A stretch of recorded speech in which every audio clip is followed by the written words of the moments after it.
Hello my dear students, welcome to science and fun. कैसे हो मेरे प्यारे प्यारे बच्चों। चलो तो आज मैं आप लोगों को बताती हूँ कि अभी अभी जो आप लोगों के नए एकेडमिक सेशन स्टार्ट हुए हैं, इसमें आपको शुरुआत से ही कौन कौन सी इफेक्टिव टेक्निक्स को यूज करना शुरू कर देना चाहिए, जिससे आपका ये एकेडमिक सेशन बहुत ही ज्यादा फ्रूटफुल और सक्सेसफुल हो सकता है। तो चलो आज हम लोग डिस्कस करेंगे what are the 5 effective ways of learning to kick start your new academic session of 2024-25।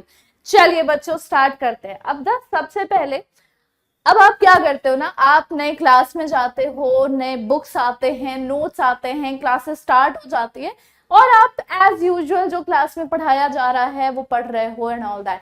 लेकिन थोड़ा सा ट्विस्ट हम लाएंगे। ट्विस्ट ये होगा कि सबसे पहले आपको क्या करना है, read your chapter before it is getting started in your class. सबसे पहला काम आपको करना है रीडिंग बिफोर क्लास। सबसे पहले आपको ये करना है कि आप क्लास में वो चैप्टर शुरू होने से पहले ही उसको पढ़ना शुरू कर दो। यानी कि आपको एक क्रिस्प समरी मिल जाएगी कि what this chapter is all about और किस तरह से हम इस चैप्टर को पढ़ के आगे क्या क्या क्वेश्चन आ सकते हैं एंड ऑल दैट। ये आपको पहले से समझ में आ चुका होगा। एंड यू वॉन्ट बिलीव, मैं भी इस टेक्निक को फॉलो करती थी जब मैं स्कूल में पढ़ती थी। जैसे ही मेरे नए नए बुक्स आ चुके होते थे और कुछ दिन बचा हुआ होता था हमारे क्लासेस स्टार्ट होने में, मैं पहले ही सारे ही सब्जेक्ट के फर्स्ट चैप्टर पढ़ना शुरू कर देती थी अपने मन से। मुझे कोई नहीं कहता था कि पढ़ो पढ़ो, बट क्योंकि उस टाइम पे इतना ज्यादा एक्साइटमेंट लेवल इंक्रीज्ड रहता है ना बच्चों का कि नया स्कूल है, मतलब नया स्कूल नहीं है, मान लो नया क्लास है, नए सब्जेक्ट्स हैं और बुक्स नई नई हैं, चलो स्टार्ट करते हैं, देखते हैं क्या क्या चीजें इसमें है। तो सबसे पहले तो आपको ये कर देना है कि रीड बिफोर द क्लास। दूसरा काम आप क्या करोगे, दूसरा काम आप ये करोगे कि जो भी आपने पढ़ा क्लास में, जो भी आपने पढ़ा क्लास में, मान लो आज पहले चैप्टर का पहला क्लास लिया गया है, अब आपको क्या करना है, you have to make proper notes, make proper notes. अगर बेटा ये वाला काम आपने नहीं किया ना, या फिर अभी तक आप नहीं कर रहे हो, you are missing out on something very important. क्योंकि एट लास्ट आपको वही नोट्स काम आएंगे जब आपका एग्जाम आ रहा होगा ना, तो आप अपने दोस्तों से पूछ रहे होगे कि यार इस चैप्टर का कोई नोट है क्या, कुछ तो है, कुछ भी है तो दे दे मुझे, मेरे को पढ़ना है। फिर वो बच्चा क्या बोलेगा, नहीं नहीं भाई मेरा भी तो एग्जाम है, मुझे भी पढ़ना है, तो मैं नहीं देख सकता। तो उस टाइम पे ना एंजाइटी लेवल अलग ही लेवल पर होगी। तो इस वजह से उसको रिड्यूस करने के लिए और अपने पूरे एकेडमिक सेशन को बहुत ज्यादा स्मूथ बनाने के लिए आप क्या काम कर सकते हो, आप ये कर सकते हो कि अभी से प्रॉपर नोट्स बनाना शुरू करो। कितना टाइम लगता है, अब जैसे हम लोग हैं, मेरी क्लासेस होती है 55 to 60 मिनट के बीच में मेरी सारी क्लासेस होती हैं। तो उतने देर में मैं आपको सारी चीजें समझा रही हूँ जिसमें टाइम लगेगा, लेकिन कंटेंट, नोट बनाने का जो कंटेंट है वो बहुत ज्यादा नहीं होता, वो बहुत कम होता है, बहुत क्रिस्प होता है। अगर रोज सारी क्लासेस अटेंड करोगे और प्रॉपर नोट्स बनाओगे, कोई भी आपको रोक नहीं सकता आपके एकेडमिक सेशन में एक्सेल करने से। चलो तीसरा बहुत इफेक्टिव वे मैं आप लोगों को बता देती हूँ। After making notes what you have to do, you have to revise. What you have to do, revise. बहुत ही अंडररेटेड टेक्निक है ये, मोस्ट अंडररेटेड, मैं यहां पर लिख देती हूँ, मोस्ट अंडररेटेड दिस इज। कोई बच्चा रिवाइज क्यों नहीं करना चाहता, मुझे समझ नहीं आता। चलो मैं इसका एक बहुत इफेक्टिव टेक्निक आपको बताती हूँ, 2 3 5 7 टेक्निक। अब इस 2 3 5 7 टेक्निक का क्या मतलब है, इसका मतलब ये है कि आपने कोई चीज पढ़ी, आज पढ़ी, आज क्या है, डे 1 है, आपने आज पढ़ा, मान लो आपने ह्यूमन रिप्रोडक्शन का मेल रिप्रोडक्टिव सिस्टम पढ़ा, आज के दिन आपका बस इतना ही टॉपिक कवर हुआ है। जैसे ही मतलब आपका क्लास खत्म हो जाता है, आप एक बार बस सरसरी नजर से एक बार गो थ्रू कर लो, बस मुश्किल से 2 पेजेस का वो नोट बना हुआ होगा आपका, बस आप एक बार गो थ्रू कर लो कि सारी चीजें आपने जो पढ़ी वो आपके दिमाग में रिटेन हो गई। डे 2 में फिर आओगे और डे 2 में आप वही सारी चीजें जो आपने डे 1 में पढ़ी थी उसको आप गो थ्रू करोगे। सेम चीज फिर से आप डे 3 में गो थ्रू करोगे और स्किप करोगे डे 4 को। डे 4 आपने वो वाला टॉपिक देखना ही नहीं है जो आपने डे 1 में पढ़ा था, ठीक है। अब आप क्या करोगे, सीधा डे 5 में जंप करके उस टॉपिक को फिर से रिवाइज करोगे और फिर 6th डे को स्किप करके सीधा 7th डे पर उस टॉपिक को रिवाइज करोगे।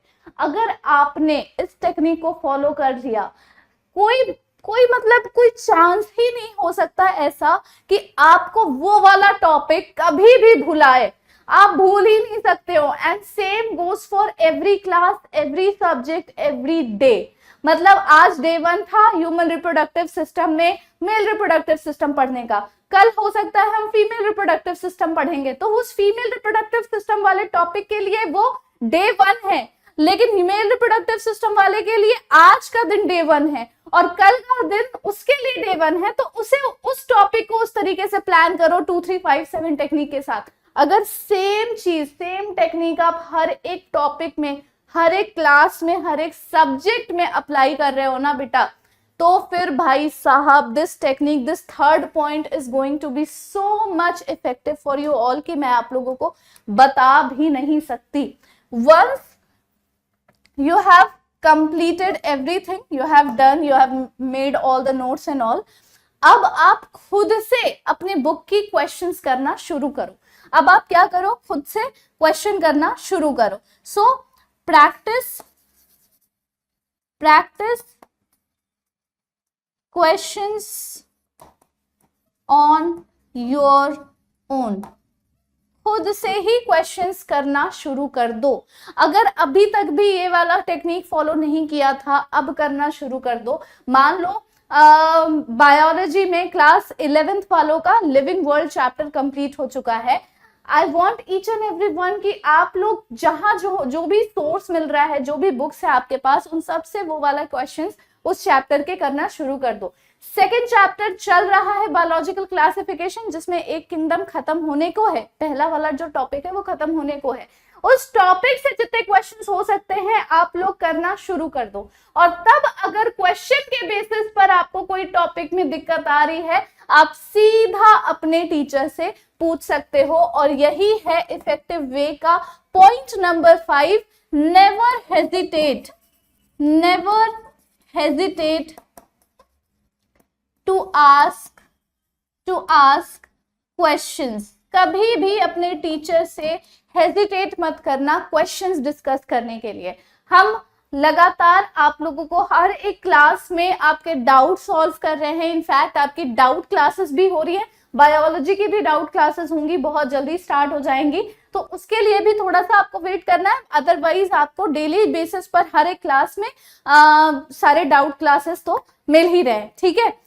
तो आप लोगों को कभी भी अपने टीचर से कोई भी क्वेश्चन पूछने से पहले सोचना नहीं है। जो भी नहीं आ रहा है डायरेक्टली पूछो और डायरेक्टली उस चीज को फेस करो, ठीक है। चाहे आपका वो स्कूल के टीचर हो, चाहे वो साइंस एंड फन के टीचर हो, चाहे वो कोई भी टीचर हो, अगर आप किसी टीचर से कुछ पढ़ रहे हो और वो पढ़ाया हुआ चीज में आपको कोई डाउट आ रहा है, never ever hesitate to ask your teacher, क्योंकि आपको नहीं पता है लेकिन उनको पता है कि किस तरह से आपको समझाना है कि आपको फिर वो समझ में आ जाए। और हो सकता है कि वो टॉपिक आपका लाइफ चेंजिंग मोमेंट बन जाए, हो सकता है उसी टॉपिक से वही टॉपिक आपके एग्जाम में आ रहा हो, सारे क्वेश्चंस हो रहे हो, वो ना हो रहा हो, और फिर वही टॉपिक अगर आप कर ले जाते हो तो आप टॉप कर सकते हो। बहुत सारी चीजें हैं बच्चों, बट ये जो 5 इफेक्टिव टेक्निक्स है ना, मुझे लगता है कि हर एक बच्चे के लिए ये डुएबल है, इजीली अचीवेबल है, आप आसानी से इसको कर सकते हो और कोई दिक्कत नहीं आएगी। मैं बड़े बड़े टेक्निक्स और साइंटिफिक मेथड्स और ये सब लेकर नहीं आई हूँ, क्योंकि मुझे पता है कि अभी शुरुआत है। You have to go slow and study. जब आप स्लो एंड स्टडी अपने एक पेस में चलोगे, ठीक है, तो आपका एक परसिवरेंस भी बना रहेगा और आपका पेशेंस भी बना रहेगा, ठीक है। तो इस तरीके से आप अचीव कर सकते हो whatever you want in your academics. बहुत ही स्मूथली आपके एकेडमिक्स रन कर सकते हैं। And yes, don't ever forget about point number 3। मिलते हैं हम लोग अगले किसी सेशन में। See you in the next. तब तक के लिए take care, thank you so much and bye bye. Session अच्छा लगा then please give a like और कमेंट कर देना कि कौन सा पॉइंट आपको क्लियर नहीं हो पाया। Thank you so much.